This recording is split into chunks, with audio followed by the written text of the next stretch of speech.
দুবছর বাদে মার্কশিট বদল, হাইকোর্টের রায়, নম্বর বাড়ল উচ্চ মাধ্যমিক পরীক্ষার্থী।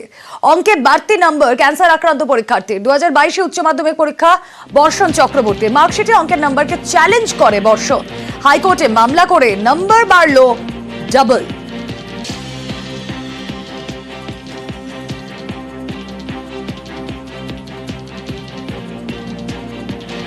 আরটিআই করার পর আমি আমার যে খাতাটা যখন পাই, তখন আমি দেখি যে আমার খাতাটায় 3টে লুকশিট নেই। তখন আমি বুঝতে পারি যে কেন আমার নাম্বারটা ঘাটতি হলো। ওনাদের সাথে আমি কেস করলাম, কেস করে তারপর আমি খাতাটায় আমি টোটাল এক্সট্রা 35 নম্বর পাই। 2022-এর টোটাল আমি উচ্চ মাধ্যমিকের মার্কশিটে পেয়েছিলাম 55, এখন সেটা বেড়ে সেটা 90 হয়েছে। অঙ্কে আমার 35 নম্বর বাড়লো।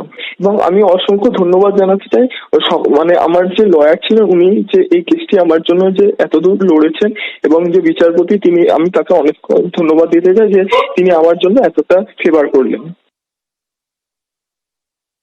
2018 সালে ওর ক্যান্সার হয়েছিল, মাধ্যমিক দেওয়ার সময় ওর শরীর খারাপ। কিন্তু একদম এখনো ট্রিটমেন্টের মধ্যে আছে। তারপরে ও মাধ্যমিক দেয়, ওই অবস্থায় মাধ্যমিকও ফার্স্ট ডিভিশন পায়, তাহলে উচ্চ মাধ্যমিক দেয়। তো আপনিও খুশি অন্তত ওর এই মানে সাংঘাতিক লড়াই? অবশ্যই অবশ্যই অবশ্যই।